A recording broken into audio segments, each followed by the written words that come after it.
Hi, good evening. How you guys doing tonight?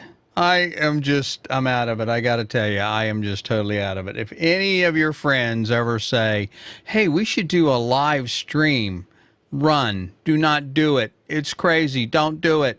It's insane. Oh my gosh. You wouldn't believe the problems I've had tonight. It's just been unbelievable. A half hour before the show, I'm not getting any audio, and I'm like trying to freak out. I'm trying to figure out what's going on, and I'm rewiring stuff, and oh my gosh. It's not bad enough that it takes me 2 days to put this show together, but then at the last minute to have something not work. Anyway, hopefully you guys can hear me tonight. My name is, I think it still is, Lee Love. And I am the photo mentor here, photographer, director, and educator. And you are watching Photo Mentor TV if this is your first time here. We do this every Friday night at 9 p.m., assuming everything works. Eastern time, that is. And the purpose of the show is really to help you guys, encourage you, mentor you, and educate you on what's going on and to help you with your photography. I see a lot of misconceptions out there and myths, and so my job is to really kind of disperse those and to give you the straight scoop. Tonight is tonight we're doing, I don't know if I have the right slide up here, but we'll see anyway. Tonight we are doing photo reviews. This is the first Friday of the month, so we always do photo reviews. They are anonymous, of course, so that and you encourage you to, no matter what your experience level is, to go ahead and submit your photos. They're professional reviews done based on composition, technical merit, and story, not on whether I like them or don't like them or any of that kind of stuff. In fact, the criteria that I use is this right here. I use the 7 common traits or language of art, and we look at them on whether how they use line, shape, form, space, texture, value, and color. And so I'll be using those tonight and talking about those. So anyway, that's the deal on this, assuming everything works. Of course, at the last minute, I got to start adding stuff. That was before I figured out the audio wasn't working. So anyway, I'm glad you're here. You can watch us on YouTube or Facebook, of course, youtube.photomentor.tv or facebook.photomentor.tv, assuming that's working here. I don't know if it's working on Facebook or not tonight. Looks like it is. Now, whether I can get your questions is a whole nother story. And the problem with that is that I wanted to do something a little different tonight. I always like to mix it up, have a little bit of fun. And so tonight, if I can, I was going to do, oh, there we go, photo reviews. I was going to do some trivia. I thought you guys might, and hello, Dean. I thought you guys might enjoy that. So something a little different for tonight. So anyway, instead of questions, unless you guys have some questions, if you give me some live questions, we'll be glad and certainly answer those. If you don't have any live questions, you're welcome to submit questions at any time during the week to help@photomentor.tv, and I'll answer them directly, or we'll add them to the show next week. So anyway, So, before we get to the reviews, let's see if we can, if I can make this work for you guys here. Let's see what happens here. So, for $1 million, the first question tonight is, and I've got a timer, but you know what? I think that, let's see, here we go. There's a timer. I think that, you know, I don't know what the delay is here. Yeah, really, Sue-Ann. So here's the first question for tonight. I'll give you guys a little more time instead of the 15 seconds. So the first question for tonight is, what is the shutter speed? And the four answers are, how wide is the aperture? How quickly you press the shutter button? Oh, I forgot to start the timer here. I guess I wouldn't start until we're ready to go. All right. So how fast your the amount of time the shutter stays open. That's question number 3. We'll call that C. And D is how fast your subject is moving. So you guys have 15 seconds to see if anybody here can give me the answer to this. So what is the shutter speed? How wide the aperture is open? How quickly you press the shutter button? The amount of time the shutter stays open, or the how fast the subject is moving. And we have a wiener, as they say. Check it out. I should know Dean will get this.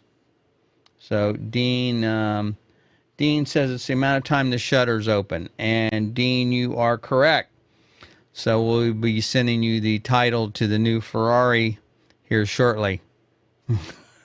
All right, let's see here what the, we'll go to the next one. And, oh, I gotta,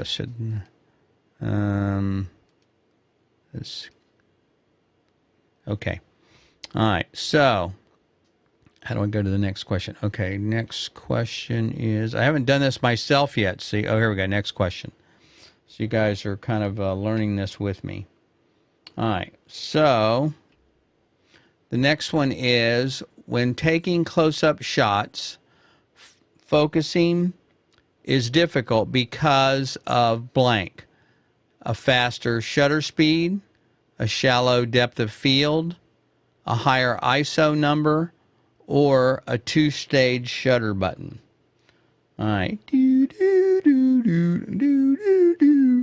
know, if I probably had used the Jeopardy music, they probably would have shut me down. You know, that's a copyrighted song, so they probably wouldn't let you do that. Okay, and the answer is, no answers on there. The answer, of course, is because of a shallow depth of field. Let's see, and I am correct. Hey, cool. What do you know? I actually do know some of this stuff. That's amazing. All right, so next question. In order to lock in focus and exposure settings, you will need to blank before you take each shot. Delete photo, A, previous photo. B, press the shutter button halfway down. C, zoom all the way out. Or D, go to the camera's menu. What do you guys think that one is?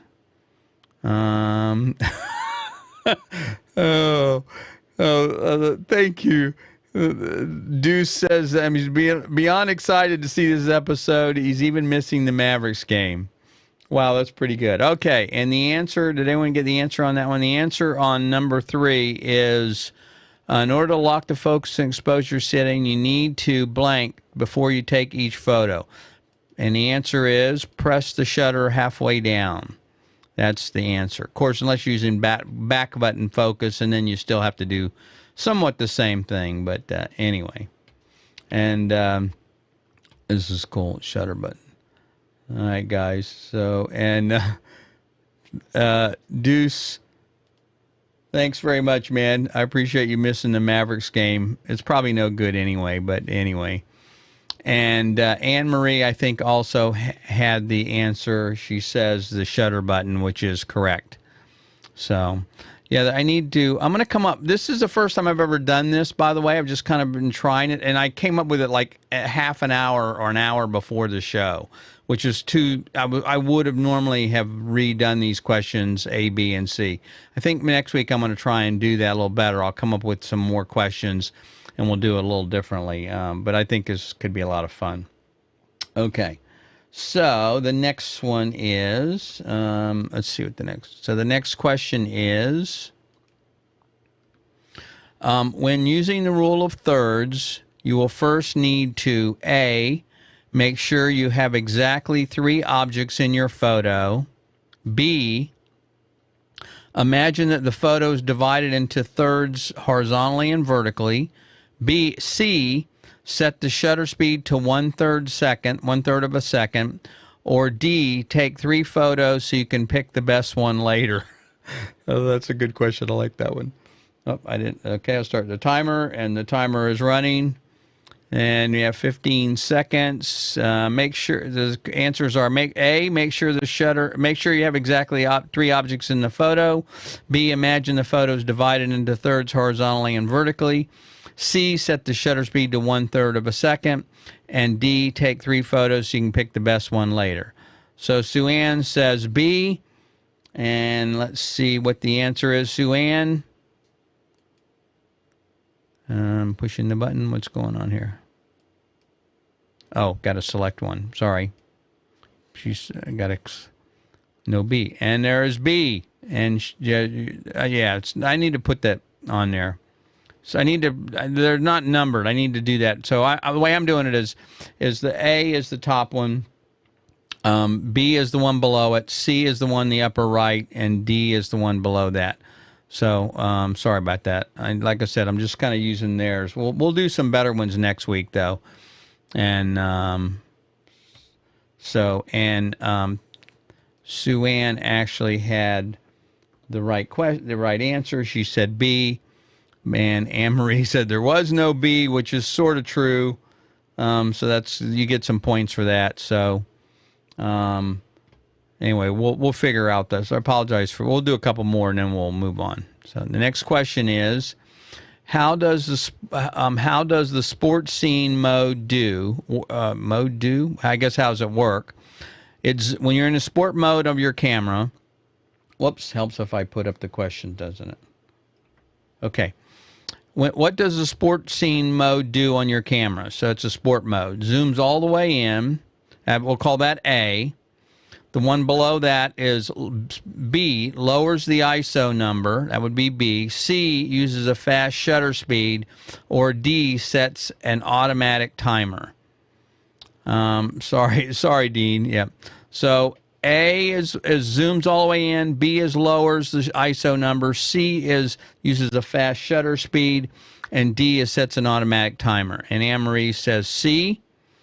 So you're thinking this one right here, Anne-Marie, is that right? That uses a fast shutter speed? I think that's what she's saying. That's the one I would call C. And the answer is correct. Very good.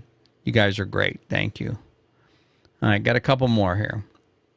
Next one is, if you're taking photos at night and they're coming out blurry, what is the most likely reason? A, the shutter speed is too low. B, auto blur option is on. C, the zoom isn't working right. Or D, the memory card is full. So A is shutter speed, B is auto blur, C is zoom, D is memory card. And what do you guys got there? A, B, C, or D? Maybe I need to do this at 30 seconds. Anne-Marie says A. Dean says A.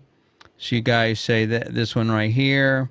And the answer is correctamundo. You guys are right. Cool. So Dean had it pretty close. So you guys, Dean had it at 25 seconds in, and Anne-Marie had it at a few seconds after that. So you guys are pretty close. We'll call that a tie. All right, one more. Okay, when shooting landscapes, oops, hang on, sorry. Got to push a button. When shooting landscapes, It's easier to keep the camera level if you use a blank. A tripod is A, B, a ruler, C, leading line, D, zoom lens. And Mario says, what's Mario said here? What's it say, Mario? Mario says A, but E if you're not on a steady tripod, a zoom lens. So the answer is, I say tripod. And the answer is tripod. Ding, ding, ding, ding. All right, guys, thanks. I appreciate you playing along. Like I said, this is something I came up with at the last minute. I thought it was a lot of fun, and I think maybe we'll do some more next week if you guys. And I'll promise, instead of just doing the ones they have, we'll do something a little better, and I'll actually have A, B, C, and D. We'll work on this. I think this could be a lot of fun. Maybe we could get some prizes. That'd be cool. Gives you guys some stuff to give away. That'd be fun. Okay. All right. So now. Let's get into, let's make sure I got this set up right. Oh, too much. Okay. So we're going to do photo reviews tonight. Again, I told you guys that. And I also mentioned to you that this is the model I use is and this is called, and if you've watched any other videos, I did a 3-part series called Learning to See Like an Artist. And we talk a lot about these 7 items. And this is sort of it's a language. This is the language that an artist would use to convey something. So you use these tools, and I think you'll see here in a minute what I'm talking about. And so when you look at these images, I'm going to use these guidelines to determine how well they execute this and whether it communicates that message or not. It'll make sense, hopefully, as we get going here. Okay. So the first one is this one right here, and I would say, let's see if I got this right. So on this one, this is a photo by KD, and again, as I've told you guys before, these are anonymous, and I think KD's been shooting about a year or less. And so this first one, of course, is a Lighthouse. So let's look at this, and I'll talk about a couple of things here. Number one is from a technical standpoint, and I don't know if you guys can see this. It's a little, they're not very vibrant. There's not much, and it's also a little crooked. It kind of, it's a lean a little bit to the left. So technically, it's could use some work. You could punch up the sky a little bit, make it a little different. Anyway, make it a little, but that's kind of a personal thing, not a technical or not an aesthetic thing. I would say that on this one right here, the area that they need to work on most. Now, I'll tell you what it does do though is it does qualify for using form. Okay. It does use some form in there. I mean, again, the shape gives it some form. So they have implemented or used that as a way to communicate the message about what the object is. It also could also, and you could also say that they also use some space in there, meaning the way it's framed. Here, let me see if I can bring up my pointer here. I was going to do this, and I forgot to do it. I'll just use this right here. Okay. Sorry, guys. I'm out of whack tonight. You have to forgive me. Of course, everybody, you guys that know me most, I'm always out of whack, right? So, all right. So let's see if this draws. Okay. So, I'd like to make it red though, if I can. Okay. So, the thing they have used some space in here by using this right here and framing this. It certainly draws attention to the object, to the subject, which is great. And again, I'd probably also want to maybe straighten it just a little bit like that. I don't know why. I'm not an anal person at all, Believe me, I don't have OCD or anything like that.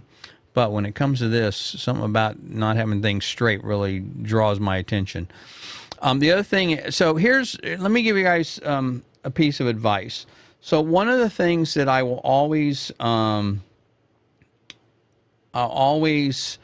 ask you when I look at your photo, or the first thing that I look at a photo, the first thing I want to know is, what's the most important object in the scene? What is it you're really trying to tell me? Where do you want me to look?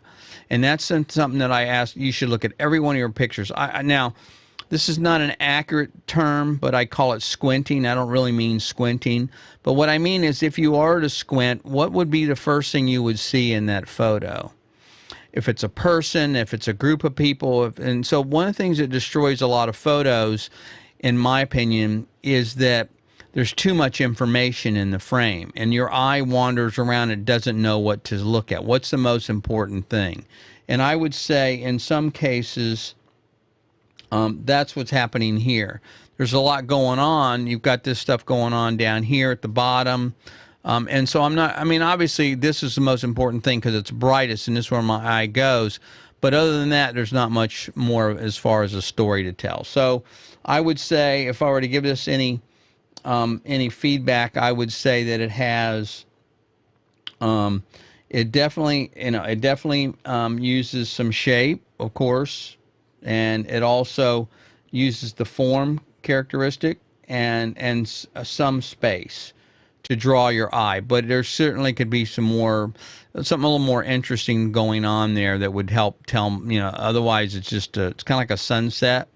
I mean, how many times have you seen a sunset? They're just not that many, that interesting. So anyway, hope that helps. I don't know if it does or not. All right. So the next one is, that's not the one I wanted to show you guys. Let's go to another one here. Okay, let's look at this one first. All right. So this one here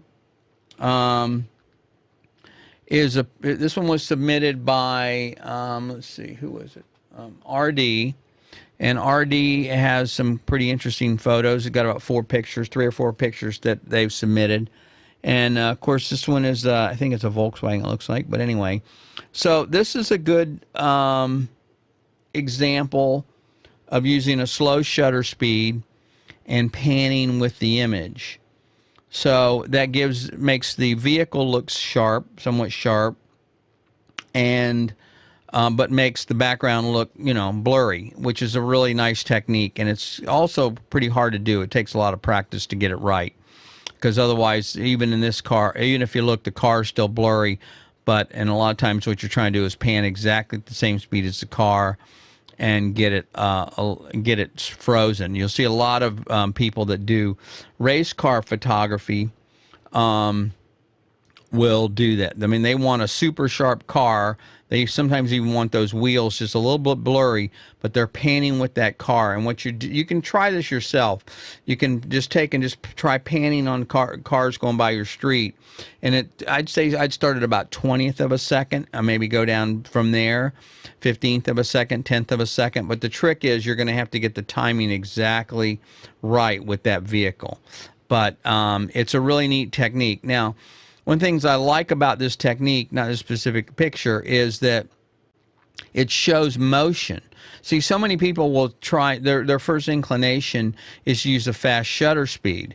Okay, well, that's great, but then the car or vehicle or whatever you're photographing, whether you're a sport, your kids playing soccer, or a car race, a horse race, whatever it may be, they look frozen. They look like they could be painted on that scene. This gives you, again, much more sense of motion, which really is what you're trying to do. You're trying to instill emotion in the photo, and that's what this picture does here.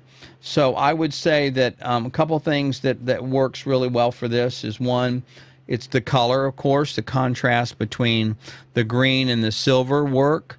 Make the cars, no question about what it is you're supposed to be looking at. There's also, you could say there's some texture in that background because it's blurry. It gives the image some texture. and a little bit, not necessarily exactly, but it does. There's some lines going on there, because what's happening is with this right here, you can see there's a line right here, kind of draws your eye right to the object. Also the line here and here. Okay, so that helps draw you to the subject. Now, I would say that one of the things maybe is that it's centered, you know, so that sometimes can make an image boring. So you got to be careful about that. But there's no room there. So sometimes, now, normally I don't like or suggest that you crowd the front of the frame like this right here, okay? Because it looks like the vehicle or whatever subjects is running off the frame. But in this case, it might actually work a little better, because now, again, it shows that sensation of motion. And also, you can tell the thing. It's kind of, I don't know. To me, it looks like it's really showing that the vehicle's really moving a little bit more. I don't know if this crop works exactly right. I'm not sure that makes sense. But anyway, you get the idea. So, so I think this one's pretty good. And again, keep working on that panning motion, and try and get that so you're panning exactly at the same speed as the vehicle, and that will help a lot. Okay. So here's the next one. This one's also, this is also by RD. And this is an interesting image here, because this has a lot of elements that we're talking about. So for example, one of the things that it has is it definitely has some texture to it. I mean, obviously the snow in the foreground gives it that texture. And also the other thing it really works for it is space. So when you're talking about space in artwork or in your photography, what you're doing is you're trying to create depth sometimes. Sometimes space is used to create depth, and sometimes space is used to create negative space. What's called, you've heard this before, negative space. And negative space gives us almost a feeling of isolation. Keep in mind that all these things are there to communicate something. They're trying to tell you something. They're not just, you know, I don't want people to think that this is just fancy art stuff. It's a language. It's like a noun or a verb or preposition. All these things have a meaning, and the brain subconsciously interprets that. And that's why they're important, and that's why it's important to learn these things. So the first thing is the texture is there, okay? Obviously, it also has color. I think the contrast between the orange, the blue, and the lights here really work, and that gives it a lot of kind of a very cool look right there. Okay, here, and then again the orange really make a good contrast and draws your attention right to the subject. And actually, although I don't know if they intended it or not, but because of this line, this blue, or the light from the vehicle actually draws your eye right to the subject as well. So there's no question about what to look for, and that's the point about this, and why I think this works, because you're drawn immediately to the subject. There's a lot of things going on in the background, but they're not distracting. Okay, it's almost like, you know, a lot of people want a nice f1.2, 1.4, 1.8 lens to get that nice blurry background. But here, RD's done something without having that blurry background. They still tell the story. You still can tell what's going on, but yet, it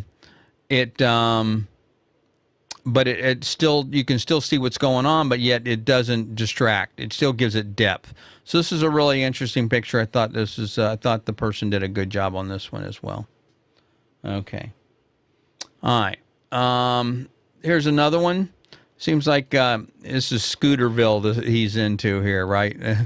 You know, maybe this, I know it's not, but maybe this would be St. Petersburg, Florida.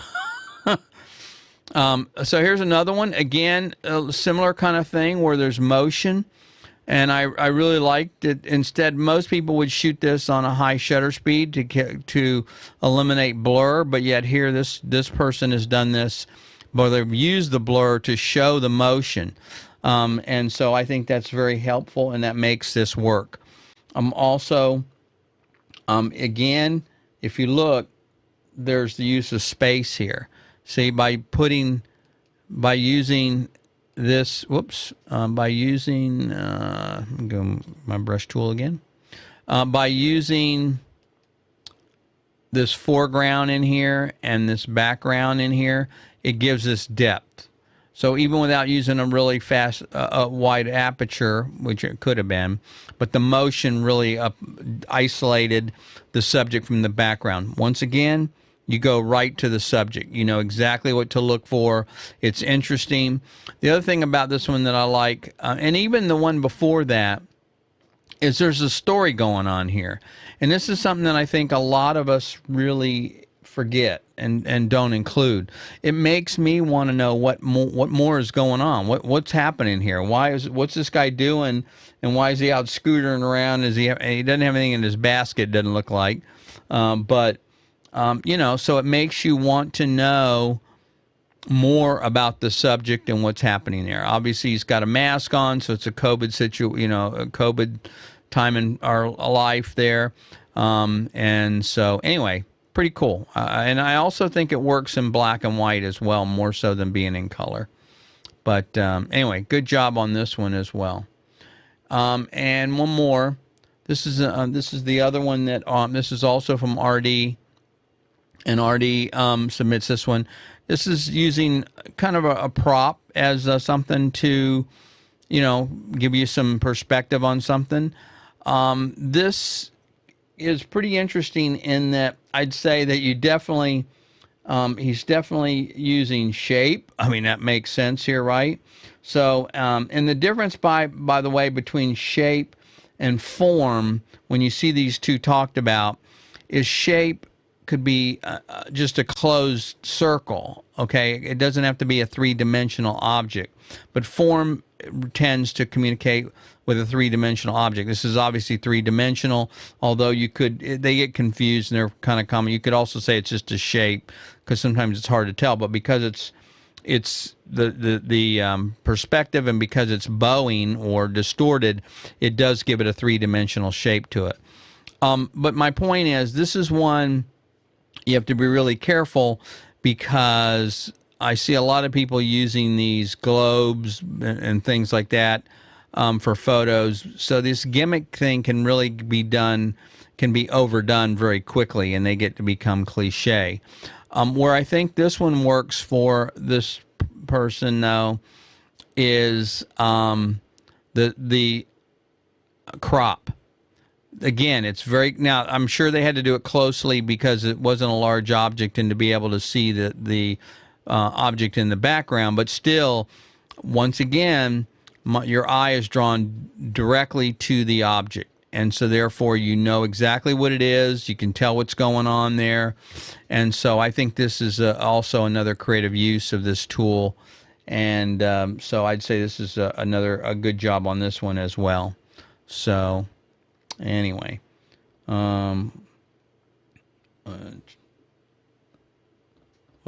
okay, keep pushing the wrong buttons here. So anyway, so there's a couple of them. I got a couple more here. Let's see if we have any more questions in the meantime. Yeah, that's very true, Sue Ann. And Sue Ann says that the background feels like it's part of the story. And that's important. One of the things that I teach my students is, and I know they're tired of hearing me say this, but I always, when they go, what can I do to make my images better, my photographs better? The first thing I'll tell them is background. The second thing I'll tell them is background. And the third thing I'll tell them is, guess what? Background. Background, background, background. Watch your background. So when you bring the camera up to your eye and you're ready to take that picture, that image, here's what I would suggest you do. Stop for a second and look in the upper left corner, upper right corner, lower right corner, lower left corner, just for a second. Because what you'll find is the object in the middle will generally take care of itself. You've got that framed. It's not much you need to do. If it's in focus, you're cool. But what happens is if you look in those four corners, you'll notice, oh, wow, there's something sticking out of the person's head. Or if I just move this much more, I can use this leading line of the street or something else to help draw the attention to the center of the frame. So if you really look at those backgrounds and use that background and concentrate on that, I promise you, your images will improve. And it doesn't take much.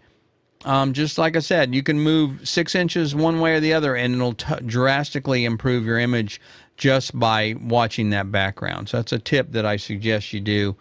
If you want to improve your images, just watch your background. Okay.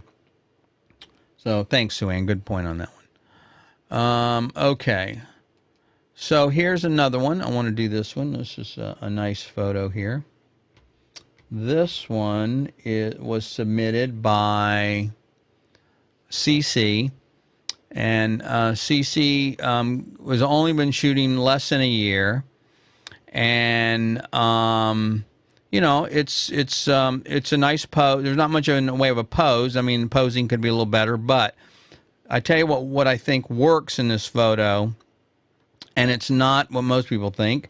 A lot of people would say, oh, I really like this photo because it's got the blurry background and I'm using, f1.8 or whatever the aperture is. But that's not it. Now, that does help isolate the subject from the background.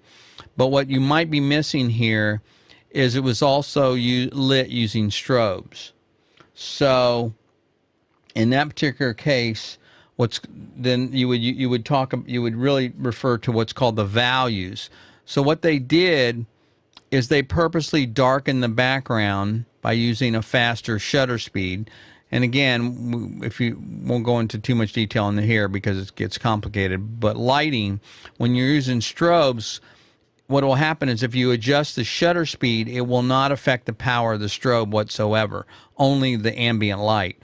So what they did is they used a faster shutter speed, which allowed them to darken that background and make the subject stand out from the background. Because you could have easily just had a very bright background, and even though it was blurry, it would still be distracting. But what they did by lowering that background, now here's the other tip that I see a lot of people do that drives me crazy. They think, oh, just shoot in RAW and then I can go in Lightroom and reduce that background.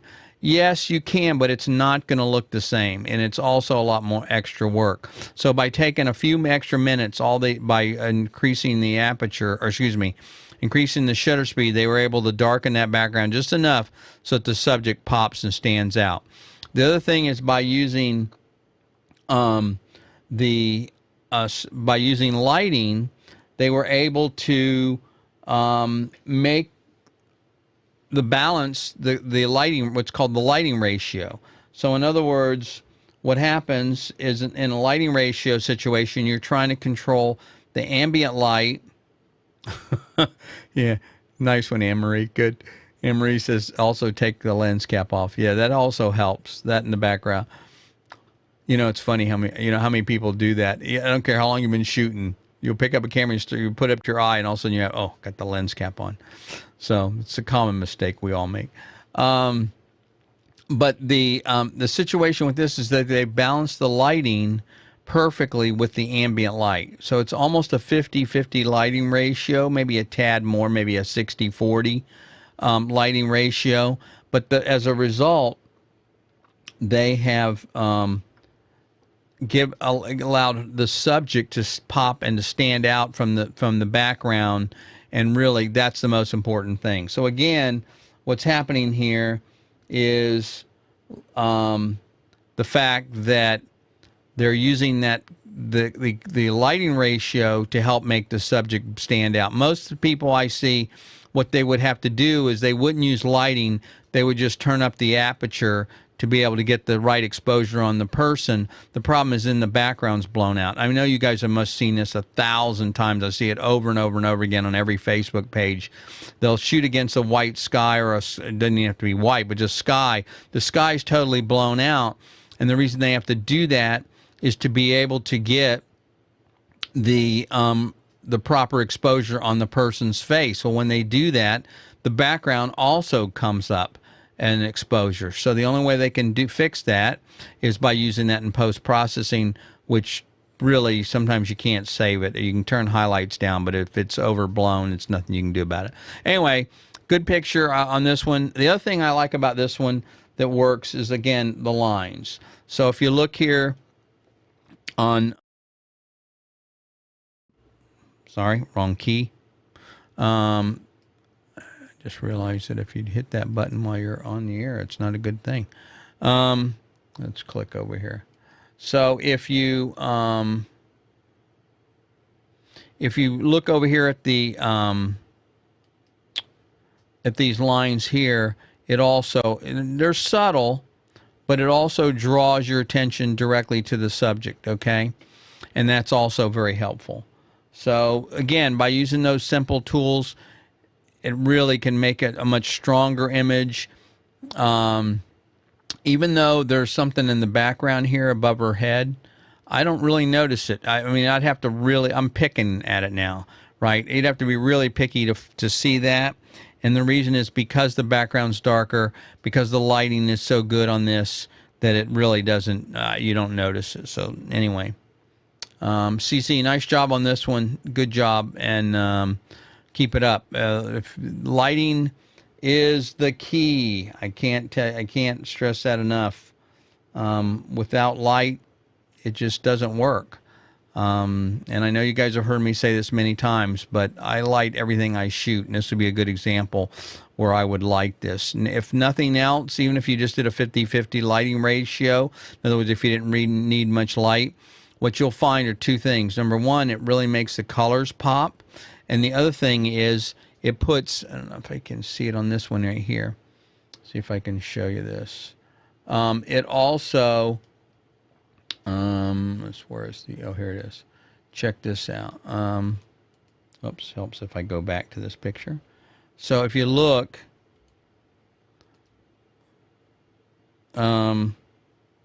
also, you notice the catch lights in the eye right there. It's subtle, but it really makes a big difference. Okay, just by having that little bit of light in there, okay, it really makes the eyes come alive. And so sometimes, even if you have just a pop-up flash, you know, people say, why are you using that? Just use that pop-up flash. It doesn't have to be much power. It doesn't have to really much be in the way of fill. But what you'll find is it'll put that little bit of highlight in the eye, which will really make them much more, make them alive and much more interesting looking. So anyway, sorry about that. Okay, so that's that one. Got a couple more, and one more actually. So here's the other one. This is another one. This one was submitted by KN. KN's only been shooting less than a year. And I found this is an interesting photo. I'm not a big landscape guy, so it's not, but I think there's a number of things here that work with this image, and that's why I wanted to cover it.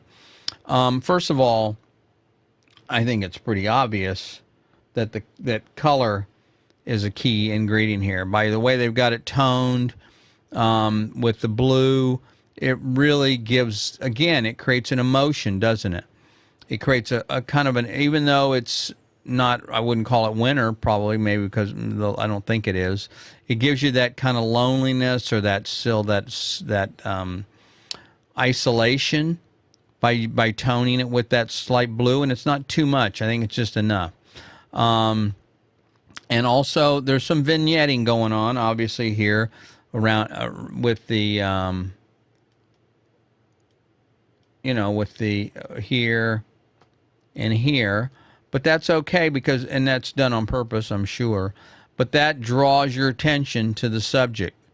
Again, it's in the middle of the frame, so it generally will, you're normally going to look at that, but even if it's in the middle of the frame, it doesn't mean that that's what you're going to look at.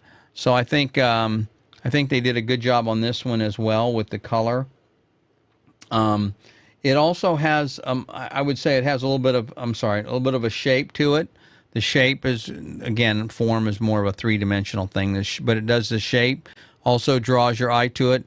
Another interesting thing about this photo, the more you look at it, and I don't know if you can, it's something that's very subtle, but I take that back. It's not what I thought it was. I thought those were birds in there. I was going to say that's pretty interesting, but it's not. Never mind.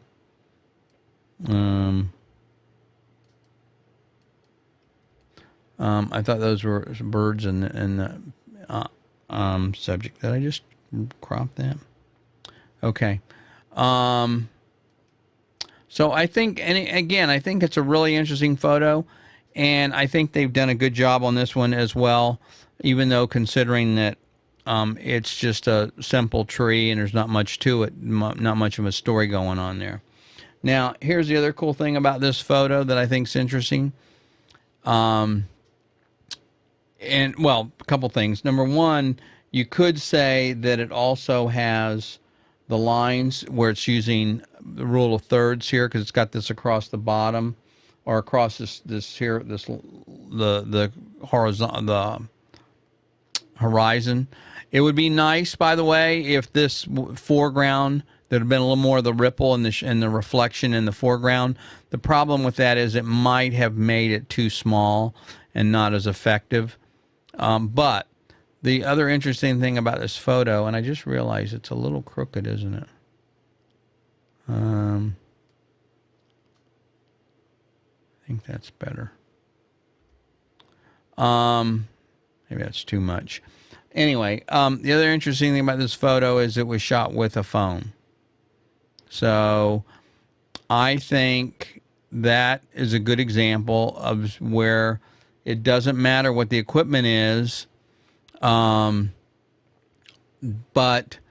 it, you know, even with a phone, you can still create amazing images.